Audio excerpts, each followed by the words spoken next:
Well, good morning, good afternoon, or good evening, depending upon where you are in the world, and welcome to today's DevOps.com webinar. I'm Charlene O'Hanlon, moderator for today's event, and I welcome you.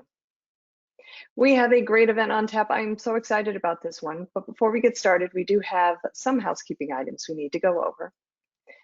First of all, today's event is being recorded, so if you missed any or all of the event, you will have the opportunity to access it later on. Following today's webinar, we will be sending out an email that contains a link to access the webinar on demand. And the webinar is also going to be living on the DevOps.com website, so you can always go look for it there also. And we are taking questions from the audience. So if at any time during today's presentation you have a question for either of our speakers, please don't wait, don't hesitate, just use your GoToWebinar control panel and submit your questions, and we will try to get to as many as we can near the end of today's webinar. Also at the end of today's webinar, we are doing a drawing for 4 $25 Amazon gift cards. So please stick around. Hopefully you'll be one of our 4 lucky winners. All right, with that, let's go ahead and kick off today's webinar, which is Cloud is Native, but Security Isn't. Our speakers today are Erez Yalan, who is Head of Security Research at Checkmarx, and Samuel Weymouth, who is Senior Specialist Solutions Architect Security at AWS. That is quite a title, Samuel. Thank you, gentlemen. Thank you so much for being here. I appreciate it. Okay. Our pleasure. Samuel, I know you had, yes, you were going to be kicking us off with a conversation, so I'm going to take myself off camera, put myself on mute, get right to it. Okay, so let's quickly, yeah, bit of a lag between what the audience can see and what my slide deck is doing, but that's okay. Aside from technical hiccups, welcome to today's seminar. My name is Samuel Weymouth, a Senior Specialist Solution Architect at Amazon Web Services, and one of my friends, Erez from Checkmarx. So I'm going to start today's discussion with a little bit of a thought about, has the sun set on perimeter security? Now, depending on your point of view, yes, it has. In fact, there was a publication by the Jericho Forum way back in 2007, a white paper entitled The Business Rationale for Deperimeterization. And basically, the idea was that in order to enable collaboration and unlock business value between different IT systems, then organizations would need to consider evolving their traditional network security perimeter defense, because they're becoming a little bit of a blocker to change and innovation. So keeping that thought in mind, let's have a little bit of a think about what happens when we migrate a typical old school, if you like, 3-tier application to AWS Cloud or to another cloud provider. You might start off with an AWS account. You'll then put in place some virtual networking of some description to help support your application. You might use an application load balancer to help create high availability and to also deal with network address translation. You could also look at a compute layer around EC2 and containers, and then persist your data using some sort of database system to give you that high availability. Now, in this traditional type of networking approach or 3-tier architecture approach, there are lots of security controls you can put in place that kind of look a bit like the traditional perimeter that you understand. You can create network subnets. You can put in place security groups that allow different services to talk to each other. Network access control lists can help block unwanted traffic.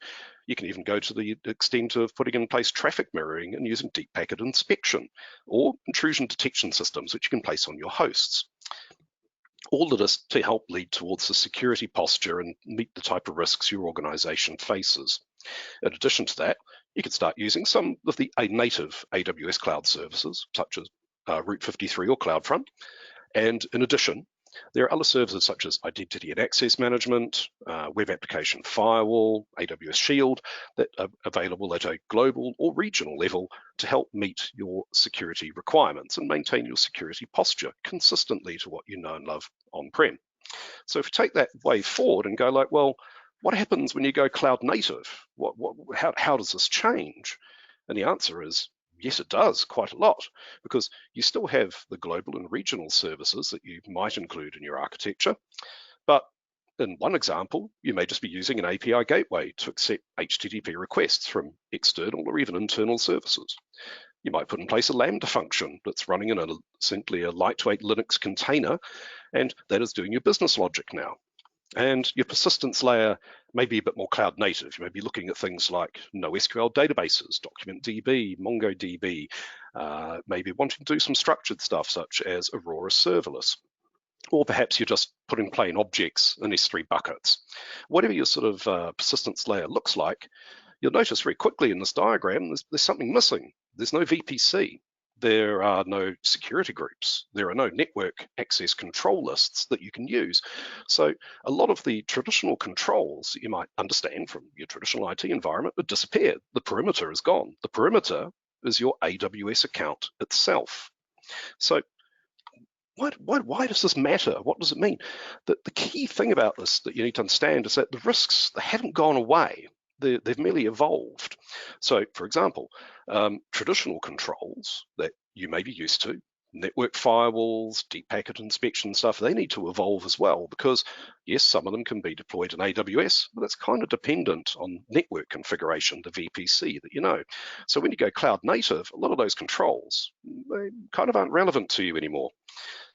The second thing is that the threat surface, particularly if you're using microservices architectures, is a lot different than it used to be. Even though you've gone serverless and you don't need to patch operating systems anymore and you're focusing on delivering your code, well, most microservices architectures involve lots of APIs talking to each other. Some APIs are external, some are written by third parties, some are written by agencies and then deployed within your organization. So you really got to think about who you can trust and what payloads you can trust, especially when there's no network scanning going on. And this is also true of APIs that are triggered, for example, by, in Amazon's case, an event that occurs in an S3 bucket. There's no API gateway involved there, so no web application firewall would be involved in that process. So you've got to think on that. Threat service is actually larger. The third thing is that the focus for a security practitioner is on the developer. It's on the code that you are writing. It's on the code that you are importing from other sources. It's on the code that you're reading about in online forums, and in some cases maybe cut and paste into your own code. It's also about who and what is allowed to be injected into your continuous integration, continuous deployment pipeline. You need to be able to validate and test the code and permissions that are being put in place. And with that in mind, it's worth bearing in mind that in the case of AWS, identity and access management permissions and the policies that allow your serverless applications to interact with other AWS resources, to your data persistence, to your customer data, they're all dependent on an understanding and implementation of least privilege as best you can manage with identity and access management policies. So to give you a little bit of an example, because I'm a coder, I like writing code, so let's have a little bit of an example of, well, so what's a dangerous Lambda function look like then? Well, here's one I've prepared earlier. In this case, I'm going to take a simple web page. It's got some input fields that are not filtered. People can put commands in there, but it goes to an API gateway because it's an HTTPS request. It's processed by a Lambda function that runs on the Lambda Linux container, which is actually Amazon 2 Linux. So if, for example, the input I give is a typical Linux command, I want to look at all the environment variables prefixed with AWS. And then in my Lambda function, it's written in Python, I just have, give me the result of running a sub-process command. So where I take the input command and I'm just going to run that in a shell on the underlying Linux container, then I will get some AWS variables back. In this case, the secret key and access key, the temporary credentials used by the Lambda function to access AWS resources with all the permissions that that role has. Now, this highlights two particular things. One, this is a runtime problem because now we've got some code in our Lambda function that could do dangerous things if the inputs are not sanitized. But it also highlights the fact that the permissions your Lambda function has, well, if you give it full permissions, that's what that access key and secret key can now do. And remember, it's only an API call, SIGV4 signed. That access key and secret key, very, very critical to your, essentially, the perimeter of your AWS account. So how do we solve for this? There's got to be ways to do this. One way is that simply, well, just don't put that code into production. Okay, so we're thinking about preventative controls, or so we'll start with detective controls actually. So if we think about this code's already got there, we need to, how do we stop that code from executing commands at the operating system? So can we deny those commands or that dangerous code from running in the first place? Also, can we somehow check is those credentials that we could see being exposed by that particular Lambda function, can we put in place any tools that would actually detect if those credentials were used or abused in a suspicious manner? In short term, yes, you can. In the Amazon environment, you can implement or enable a service such as guard duty, which will detect misuse of AWS credentials outside of Lambda containers, as an example. But thinking back to the preventative controls bit, well, just don't let that code make it to production in the first place. It's a bad idea. So we're thinking about ideas like, okay, we're going to review code and permissions that code is going to have in a serverless environment. We're going to review, or we're going to test code and the permissions that it has. And then we're going to think about, well, who and what is allowed to inject code into our continuous integration and development pipeline.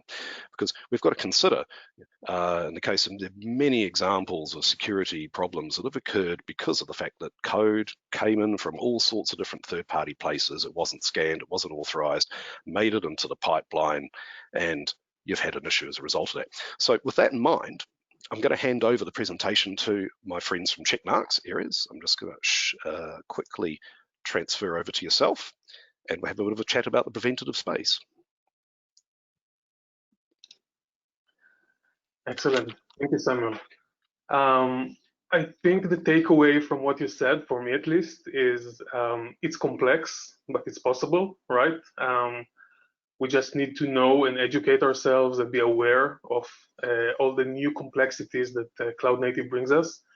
And I think that we have the same trend of seeing new complexities and needing to respond to them in the testing environment as well. And this is going to be the focus of what I'm going to discuss on my side. So just a reminder, my name is Erez Yalon. I'm the Director of Security Research in Checkmarx. I'm interested in everything that is security, but in the last years, obviously, I'm focusing on application security. And I think that the superpower that I got from Checkmarx is the clear visibility into the trends, not in a marketing way, but in a security way, of what is happening out there and outside. And we see all the time that the security trends are just one step ahead of the technology, obviously. This is a thing that we need to solve. And now we're looking at a lot of gaps in the knowledge of security people and developers about their cloud native applications. So how did we get that far? We need to look at our history. So a brief history of cloud native taken from the Cloud Native Computing Foundation. We started with non-virtualized hardware. Obviously, some of you may even be old enough like me to remember it. Then we got virtualization and infrastructure as a service, where Amazon entered the game very strongly. And then we had platforms as a service and open source infrastructure as a service, many types of other competitors in open source and open source platforms. And then we got kind of to where we are now with containers and cloud native, which probably cloud native is the biggest term that we had in our industry that folds inside so many things. This is, I think, a topic for another discussion. But hand in hand with this history, we had the history of cloud native security. So it really follows the buzzwords. If we can see that the buzzword of the year in 2005 was application security. This is what Checkmarx is doing. Then we got 5 years later the open source security. We have many vendors for that today. And 2015 container security. We have many vendors providing that as well. And serverless security around the same time. API security was probably the biggest buzzword in the industry last year. And now we are at infrastructure as code, or even some would go to the extent of everything as code security.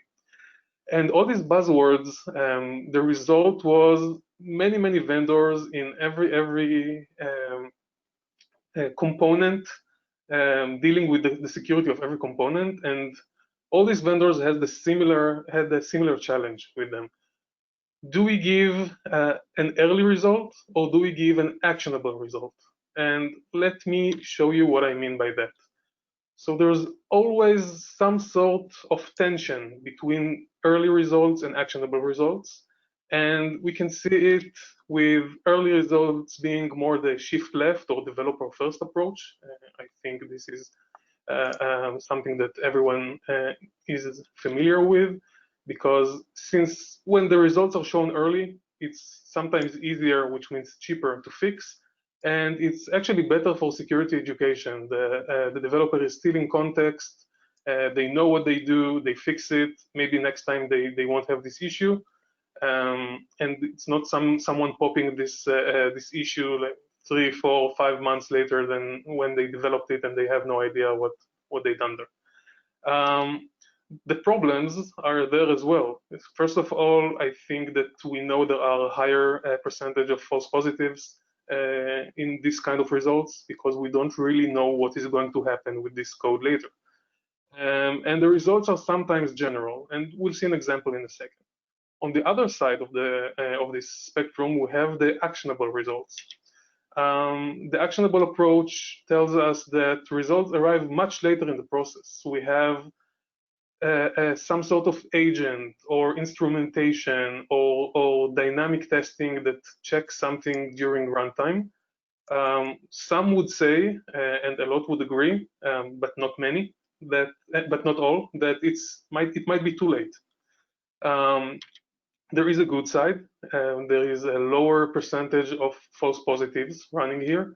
And this is sometimes very, very crucial for smaller or less knowledgeable security teams.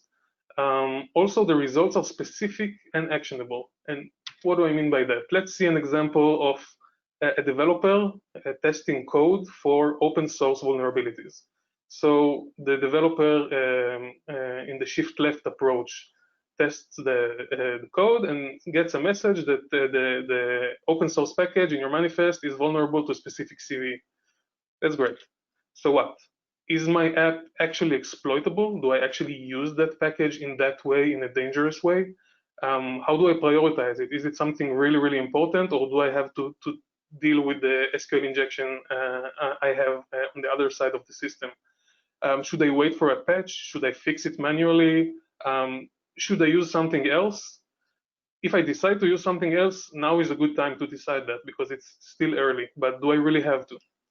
On the other side, we have the actionable results. So I would say that running a solution and testing it for open source will get you some sort of result like that. Your method, a specific method, is sending tainted data to the exploitable open source vulnerability package. So I know something is wrong here. It is definitely a problem. It's not maybe a problem. I should definitely patch, I should definitely fix it.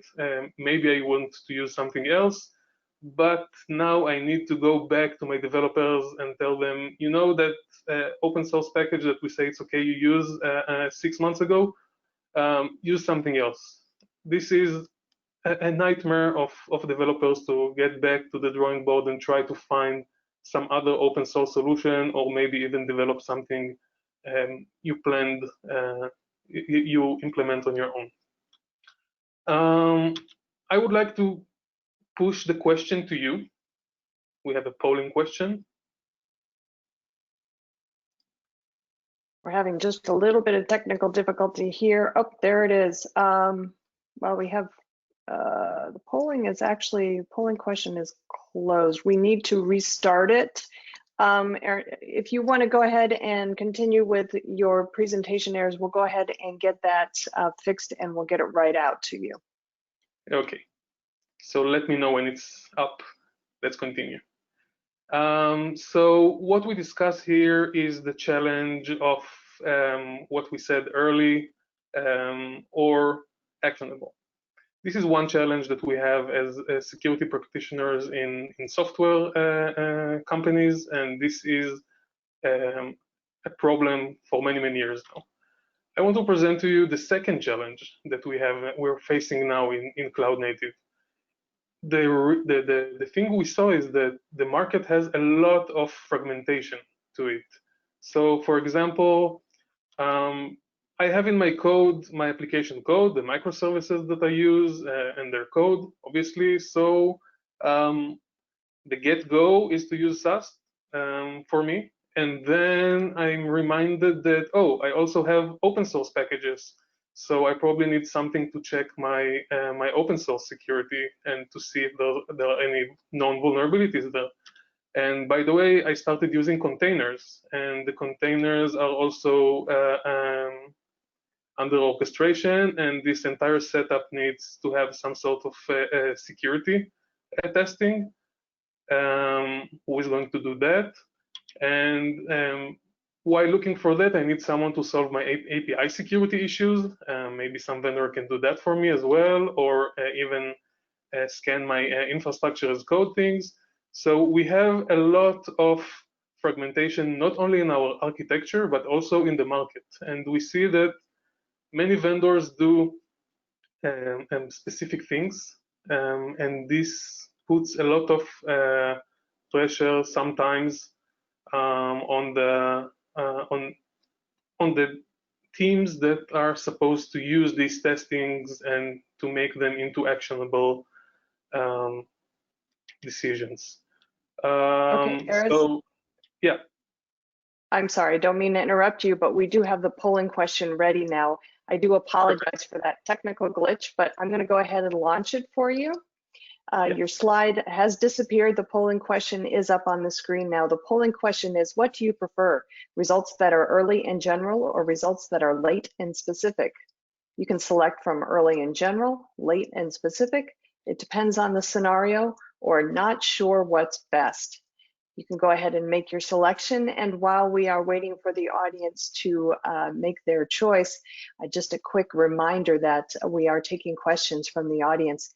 So you don't have to wait for the question and answer period. If you have a question for either Erez or Samuel, please go ahead and use your GoToWebinar control panel and submit it. And we'll be doing a question and answer period near the end of today's webinar.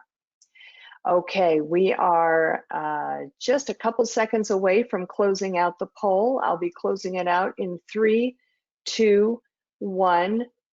Poll's now closed, and here are the results. Looks like most folks are looking at, well, it depends on the scenario, which is kind of an overwhelmingly positive response there. So guys, I'm gonna let you chatter about that for a second, and then I'll close it out and let you get back to your presentation, Erez. Yeah, so I'm really not surprised. This is what I don't think I ever polled this question, but I had a very good idea about what I'm going to see here. Most of the people, and we see that 70% of the people here decided that it depends on the scenario, or they're not sure what the best is. We don't know, and the reason we don't know is that because sometimes it really depends on the company itself. We see that a lot of very big companies with very big security teams and processes, they would say, let's go as early as possible. I don't mind about false positives. I have the team to filter through them. I have a security team that can go through each and every result and make sure that everything is filtered and only the actionable things goes to the developers. Smaller companies will sometimes say that I don't have the time or capability to actually handle all these false positives. Having a false positives is worse at the moment for me as a false negative because I cannot make it work. So I will go with something more late and specific.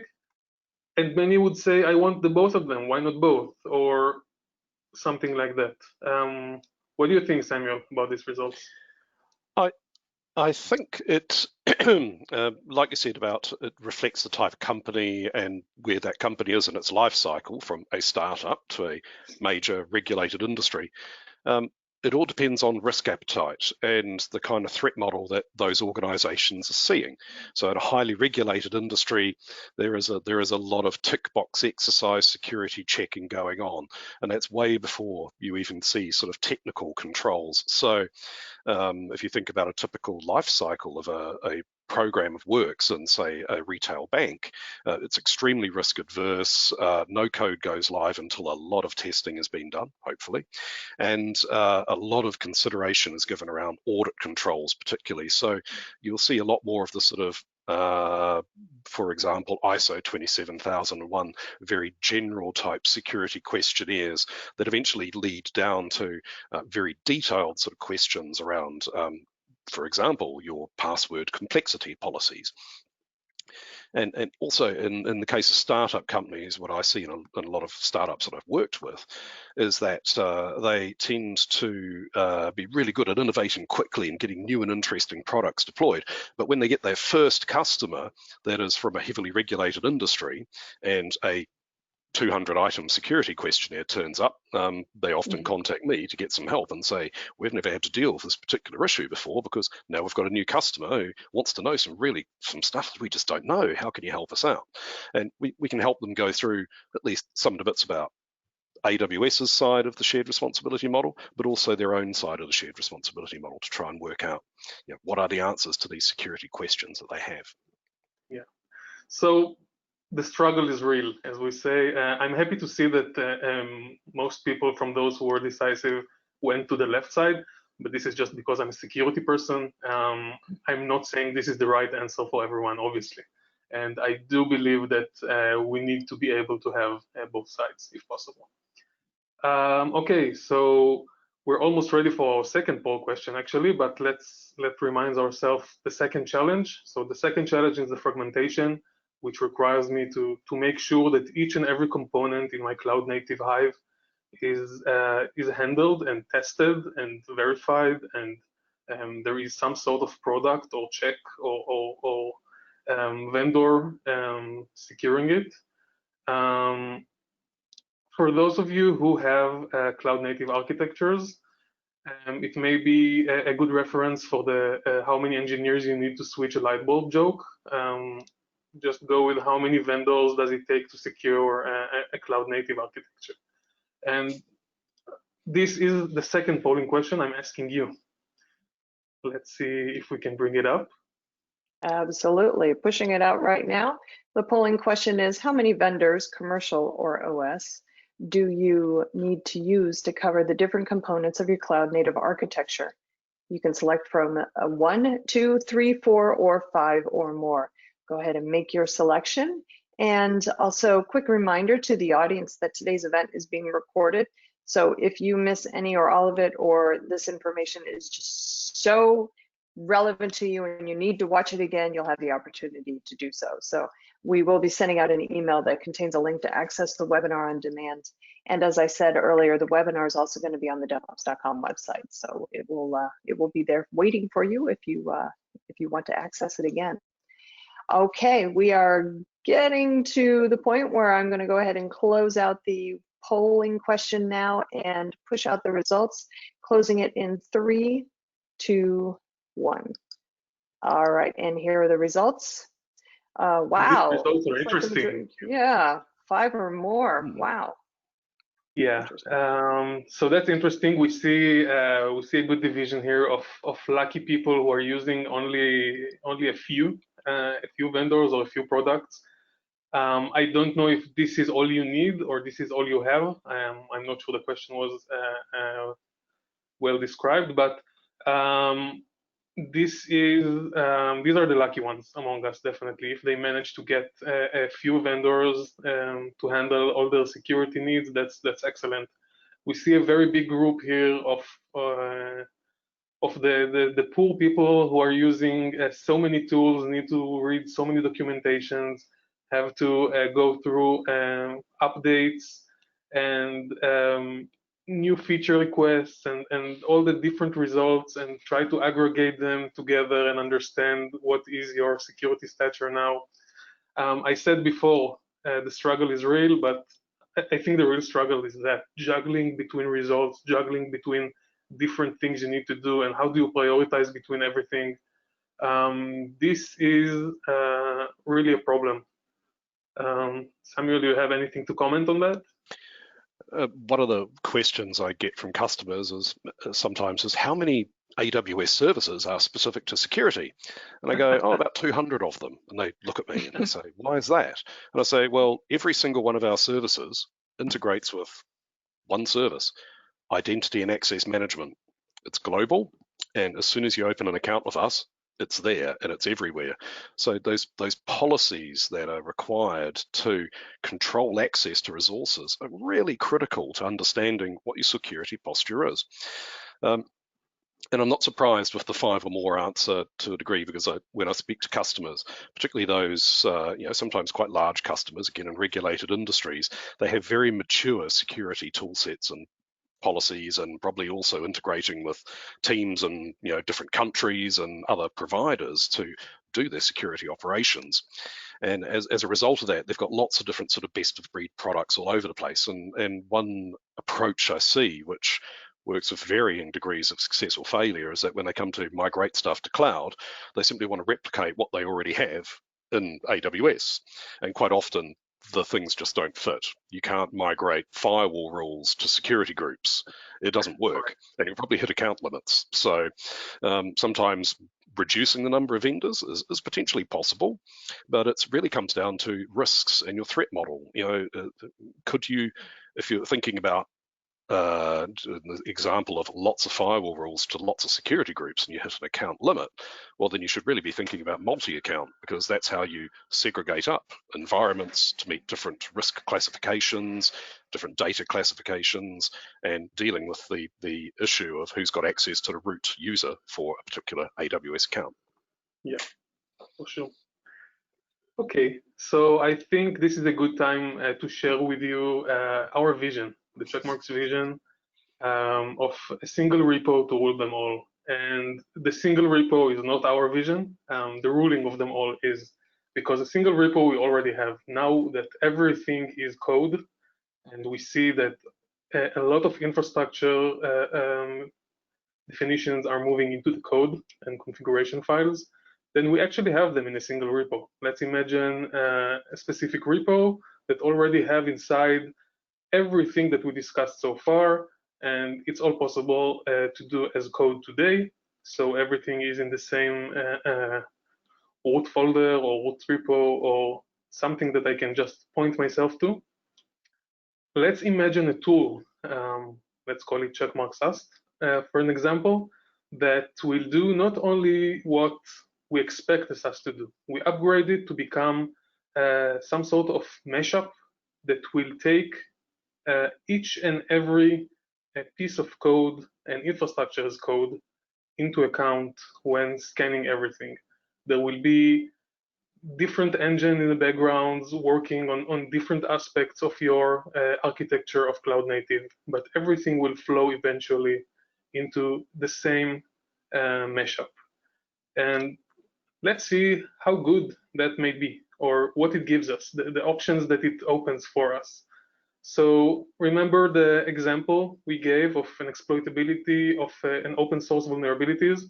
So if I scan only the code, I may see one thing. If I scan only the manifest files or the configuration files, I can see another thing. But how do I know that an open source package is really exploitable? Well, with the mashup, you have access both to the SAST engine, and you have also some sort of software composition analysis for open source engine, and you unify the results, and then you can have access to that kind of information. If you want visibility for overly permissive Docker configurations, for example, how would you know it's permissive for one specific function that you're using? Well, you have the access to look at SAST that scans the code, and you look also at the Docker files or the Elastic Container Service or whatever runs the security of your containers. Let's go a bit more complex. If you want to know if a specific SSRF vulnerability is affecting your Kubernetes management API. You now need a bit more than that. You need also the SAST that scans your code, and also you want some visibility into the security of your Kubernetes, and maybe some security into your API definitions, and so on. For example, I want to look at overly broad permissions, and we'll look at that in a second in a demo, or unprotected sensitive resources. That's easy now. I can have my results from SAST, and I can see everything, how it flows and how it connects with my scans of infrastructure as code, and I can match them together. Exploitability of important container layers, no problem. I'm having my SAST scan the code and looking at the containers, especially if they come as open source. And here's an example that Samuel showed us. I have a serverless vulnerability or something misconfigured. Excellent. Let me look at the code and let me look at the configuration as well of the infrastructure as code. I think that together we can solve this issue.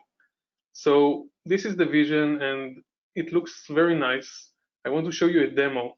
In this demo, we're going to see the interface of a scan done by Checkmark SAST, and we're going to check two different sensitive data leakage flows that goes to an S3 bucket. So I'm looking at this screen now, and you can see that on the right is the flow of the problematic code, of the vulnerable code. On the left is the code itself, and to the bottom left you can see two results. One of them is a high severity result, one of them is medium. Now, if I look only at the code, they look the same to me, and I don't understand why both one is high and one is medium. So let's look at that. We see a credit card detail. Okay, so we're starting with the high severity, with a credit card number flowing through the code through different parameters, and then being put on a bucket called another bucket Lambda. Okay, I don't know if it's bad or okay or good, but then when I look at the code of the infrastructure, I can see that it is a public bucket. Now, if I move to the second flow, the same credit number goes to another bucket called sample bucket Lambda. If I move forward, and then I can see that this bucket is private. So I'm not saying this is okay, but I'm saying this is by far less severe than putting your credit card numbers on a public bucket. So if I look only on the infrastructure, then I see two buckets. One is private, one is public. What can I say about that? Maybe it's supposed to be like that. Maybe it's meant to be. If I look only at the code of my application, then I see two similar flows. One flow means that my credit card goes to an S3 bucket, and the other flow means that my credit card numbers go to an S3 bucket. I don't see the difference. Only when you unify the result, not just aggregate them, unify them and understand them together, you have the context to understand the severity of what you have in front of you. Let's see another quick demo, this time with Kubernetes. Let's see how data flow is affected by the least privilege. I think we discussed, I think Samuel, you mentioned least privilege as well. So this is a good demo for that as well. So again, we have the same interface. The font is smaller. I'm sorry about that. I hope you can still follow. But here we have a similar scenario of code being written into a specific file. Now, I see that one result again is high. The other one is just informational. Let's see what the difference between them. So we have a file here being copied.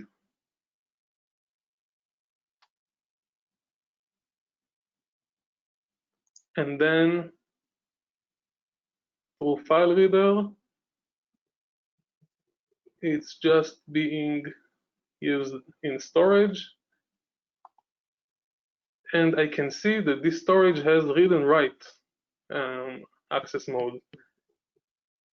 The other one, on the other hand, has almost the exact same path or the exact same flow in the code. But when I unify this result with the infrastructure result, I can see that this file is also a read-write permission. So what's the difference? The first part of the demo, we read from the file. So we don't really need to have a read and write permission there. We only need the read permission. So we are missing the list privilege escalation. In the second scenario, what we had was writing into a file. So definitely we need to have the read and write ones. So this is not really a security issue. Again, this is a flow that you can put your finger as a vulnerability only when you have visibility into the security of both parts. Because in the code, you see one path reading, one path writing. That sounds good. On the other side of the infrastructure as code, you can see two files, one, and both of them has the same permission of read and write. There's no difference. Only when you unify the result, you can actually see that there is a difference, and this difference is might put your application at risk. Let's start to summarize and wrap up what we discussed about this AST mashup, this testing mashup. So the unified mashup will have a single polymorphic engine pointing to a repo. You just point and go with all the application code and infrastructure as code. You'll have different engines running behind the scenes, but you don't really need to deploy them or to do anything else. You just point to a repo.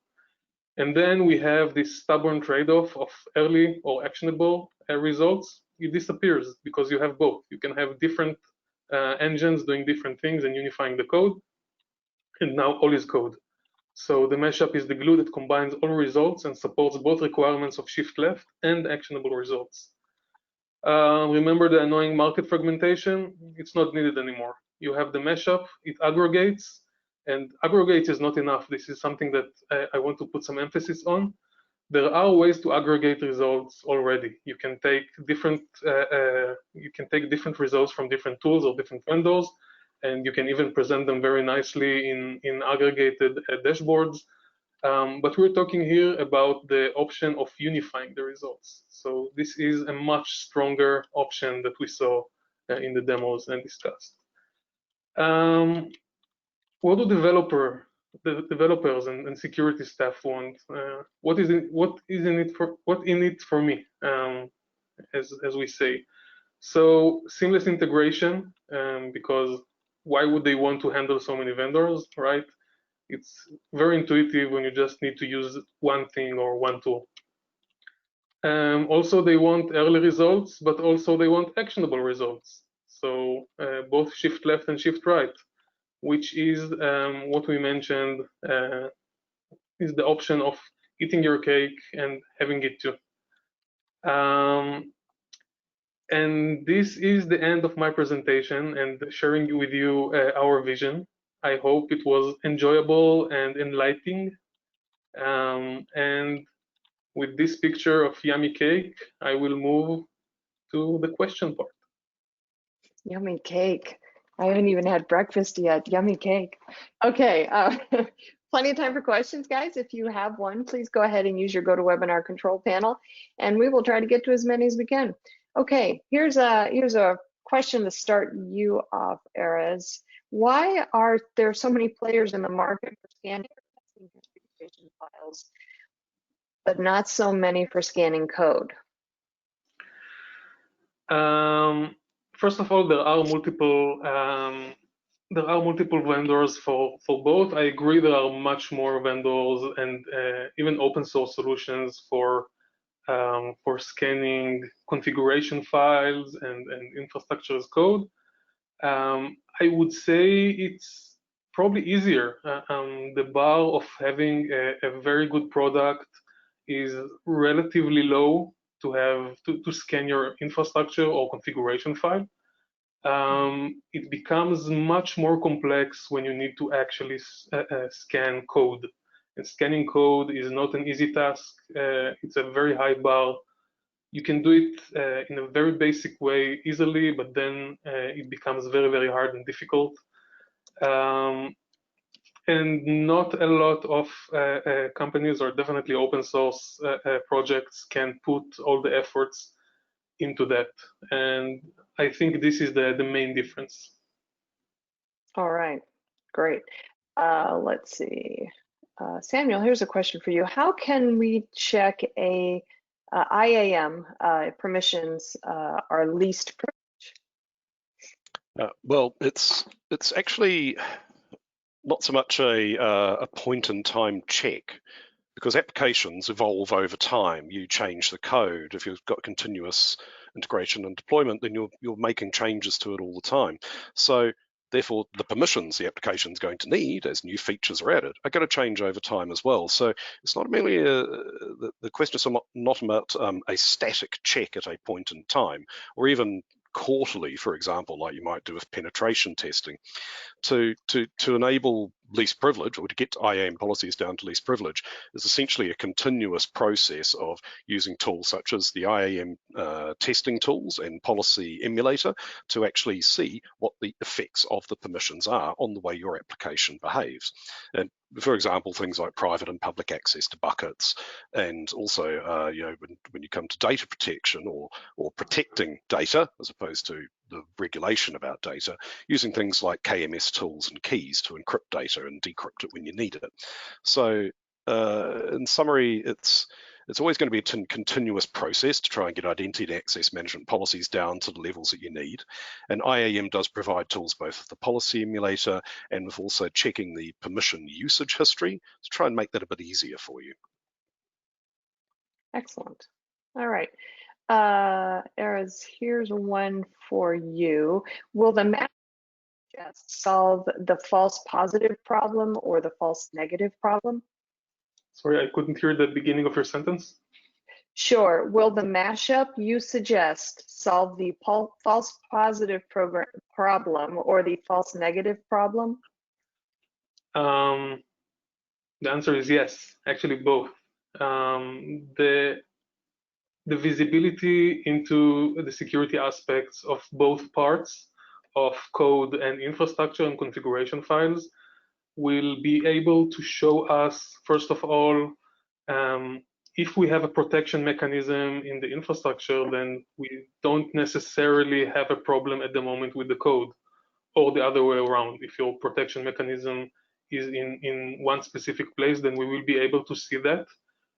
Or if there's a reason for an open port, for example, if you're using that, then that's definitely a false positive, right? So having an open port in your configuration does not mean that you have a problem. And if I see your code, I can tell you, oh, you're using that port, so that's probably as intended. On the other side, we can suddenly see new positives, new vulnerabilities that were not visible to us before, things that are now, when I have, again, the visibility into both code and infrastructure's code or configuration files, then now I see that, oh, you have a problem here. You're writing something to a place that I see here in the configuration file that is not safe. So definitely both. Definitely going to raise the vulnerabilities that can be found and drop probably a lot of false positives. And also in between, now when we have results, we can probably use prioritization. It doesn't have to be a false positive to be annoying, right? It can be just something not very meaningful. So it may help me prioritize my decisions of what to do. Like in the demos we saw two very similar results, but one is high and one is medium. I think this is very precious information for security teams that don't have all the time in the world to solve everything. All right, great. Got some really great questions in here. Okay, Samuel, for you, what detective controls can we put in place to protect our runtime code? Sorry, could you repeat the question, or you broke up a little bit there? Sure. What detective controls can we put in place to protect our runtime code? There's a few things you can do in this space. Obviously, application logging and getting visibility on what your application is doing is pretty important. In the AWS context, that's using tools such as CloudWatch and X-Ray in a containerless or serverless environment to actually see what your application, how it is behaving. Another aspect is to look at some of the, again, some of the services in the AWS context where we have detective controls such as guard duty that are looking for, in particular, access keys and secret keys being used from unexpected locations or geographies or outside of the AWS network when they're usually aligned with a Lambda function or a particular role. Also, when it comes to the actual the code itself as it's running on that Linux container, and you want to, say, do things such as block network access to the code because a Lambda function can access the internet directly, it's automatically netted, or you perhaps want to block usage of particular methods or operating system calls such as subprocess. Then you also in the ability of the Lambda functions to write and read from the file system or change permissions on the file system of the underlying Linux container. There are various runtime protection tools that you can look at that are in the AWS marketplace. A couple of vendors that spring to mind would be around Checkpoint and Palo Alto have both got products in that space that are worth checking out, and additional partners are coming online all the time with specific tools looking at runtimes around EC2, Lambda, and containerized applications as well. Excellent. Okay. All right. Here is another question. I think this one is for you, Erez. How do you deal with false positives on scanning? Oh, wow. The person who asked it, I feel your pain. This is not an easy thing. First of all, I think that the magic word here is customization. If the tools that you're using are able to enables you to customize your tool to your preferences, to your needs, to the way you use your code and your code looks like, then probably during the time of the ramp up or starting to use the tool with the help of sometimes the professional services of the vendors, you can eliminate a lot of headaches for the future. This is something that I think is almost a must when using SAST and other tools that are inherently prone to false positives. And also knowing some security and having security people on the team is definitely the way to do that. The struggle is sometimes it takes time. It takes time and it takes expertise. What we see is that you can, if the tool is customizable, then the headache is short and quick, and then it's kind of an easier ride later. I think it's all in the setup and all in the ramp up of the tool and making sure that you can start working with it not only out of the box, although the results out of the box are definitely important, but being able to customize your rules or queries or whatever used in that specific tool is crucial. It's critical. Okay, great. Quick time check. We're about 7 minutes to the top. I think we have time for 2 questions here. Here's one. How do you deal with new developers coming on board to make sure they're coding in the same way as existing developers? What was the question? I'm sorry. Again, you broke up. How do you deal with new developers coming on board to make sure they're coding in the same way as existing developers? Education. There's no other way. We sometimes happen to trust universities and computer science degrees to teach security to our developers. I don't think it happens. I don't see it happening anyway. We see that courses and classes of development and programming are all about how the code looks like and the performance, but not a lot of security in it. So I think that we need to move into a state of mind that makes us understand that every developer, every QA, every DevOps, every product manager, everyone in the team in general is a defender. Each and everyone needs to think in a defensive way, understand the offensive way, and education. You need to learn and teach everything you can. There is a lot of documentation. There are a lot of tools and vendors that allows you to take lessons. We have that in Checkmarx as well. It's called code bashing. The reason we have that, for example, is that because we believe that bringing awareness and education is a must-have part in the shift left. This is basically treating the vulnerabilities before they were even written for the first time. So you need to have your processes right and the security priorities high enough to make sure that new and existing developers know the expectations and know that they have a place to check and to learn and to educate themselves. Again, not an easy solution, definitely not a magic solution, but this is the only way it works, I think. If I could add to that a little bit, Sure. I think the way that you induct your people into your organization, be it, and this can depend on the size of your organization. Some orgs can get their employees to go through 3 months of ramp up, and that's not a problem, and not all companies are that fortunate.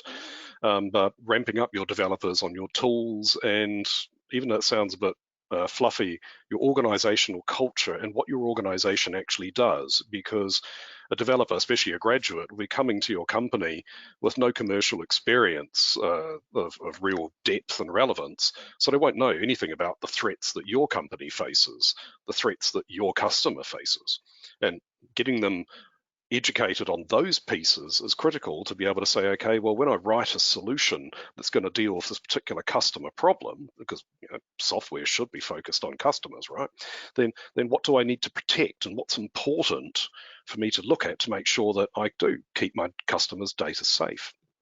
So sort of thinking in those sort of slightly higher level terms is really useful, and the ramp up process is a good time to do that, depending on how much effort you can put into that. The other piece, and it relates to the question previously about like having security as part of your DevOps culture and having security people involved in it.